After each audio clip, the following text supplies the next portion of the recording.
ఈ కుర్చీలో కూర్చున్న తర్వాత మీరు నేర్చుకున్న ఒక మేజర్ పాయింట్ అంటే ఏం చెప్తారు? Patience and your politeness. You are the boss.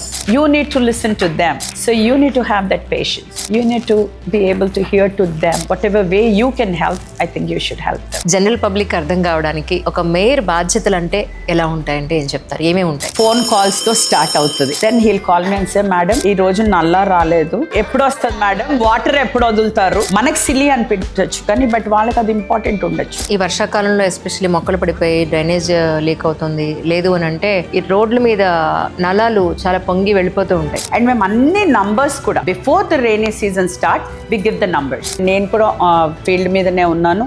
ఎక్కడ వాటర్ లాగిన్ అయినా సరే నైట్స్ కూడా మేము వెళ్ళాము. మీ అంత స్ట్రాంగ్ మెంటాలిటీ ఉన్న ఉమెన్ ని, ఇండిపెండెంట్ ఉమెన్ ని డైజెస్ట్ చేసుకోవడం హస్బెండ్ కి కొంచెం కష్టంగా ఉంటుంది అనేది నా ఒపీనియన్. మ్యామ్ చాలా దూరం ట్రావెల్ చేయాలి with small kids.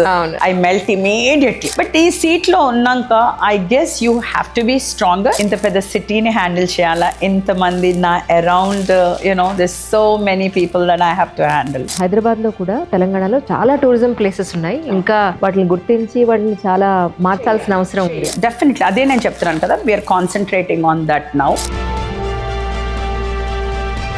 Hyderabad smart city అని అంటున్నారు. మీ ఉద్దేశ ప్రకారం నిజంగానే స్మార్ట్ సిటీ హైదరాబాద్ అంటే? తప్పకుండా. Why do you think it's not? Lot of IT హబ్సే కానివ్వండి, అసలు ఎక్కడ చూసినా సరే there is develop. So I really feel and then lot of people want to come and settle down in Hyderabad. చెత్తకి రీసైకిల్ చేసే ఒక వ్యవస్థ ఉంది, బట్ కానీ మన హైదరాబాద్ లో చాలా తక్కువ చూస్తున్నాం మనం. అది యాక్చువల్లీ దీని మీద ఏమన్నా మీరు ఆలోచించారా? ఆల్మోస్ట్ 7,000 టన్స్ పోతున్నాయి every day. Then secondary collection లో వేర్ ఆ చెత్త ఆటో అన్ని అక్కడికి తీసుకెళ్ళి దే క్రష్ ఆల్ దట్, అదంతా ప్లాస్టిక్ అవన్నీ సెగ్రిగేట్ చేసేస్తారు. మీ టర్మ్ అయ్యే లోపల నేను ఖచ్చితంగా ఇవి చేయాలి అనుకున్న పాయింట్స్ అని ఉన్నాయండి? ఐ థింక్ అన్ని చేసేసామేమో అనిపిస్తుంది. ఇంకా there is nothing that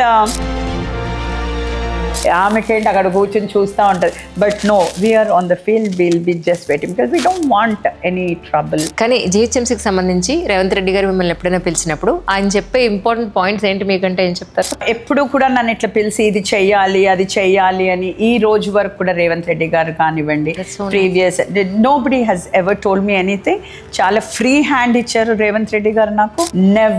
never interfered in my business at all. Actually Hyderabad లో అంటే తెలంగాణలో ఉన్న హోటల్స్ నుంచి వచ్చే చెత్త ఏదైతే ఉందో దాన్ని పికప్ చేసుకోవడానికి మనం అది కమర్షియల్ గానే వర్కౌట్ చేస్తున్నామండి. ఎలా వర్కౌట్ చేస్తున్నాం? ప్రైవేట్ వాళ్ళు పికప్ చేసుకుంటారు.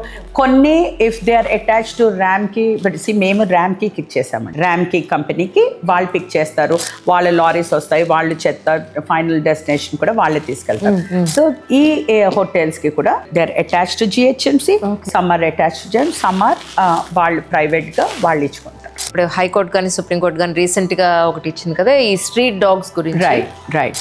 అన్నెసరీ వాళ్ళని ఫీడ్ చేసి వాటికి ఇది చేయొద్దు అనేది కొంతమంది. అవును. బట్ కొంతమంది ఏమో సంథింగ్ కొంత సేవ్ చేయండి వాళ్ళని కొంతమంది. నేనేమంటున్నాను అంటే Anjali garu, we are doing everything that we can. నేను ఈ కెనల్స్ కి కూడా పోతా ఉంటాను, రెగ్యులర్ గా పోతుంటాను.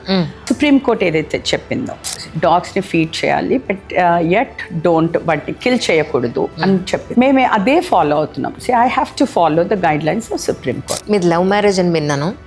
8 years అంటే ఇంట్లో ఒప్పుకోవడానికి టైం పట్టిందా లేకపోతే మీరు పెళ్లి చేసుకోవడానికి టైం పట్టిందా? అట్లని కాదు. లవ్ మ్యారేజ్ అంటే love started at 10th grade.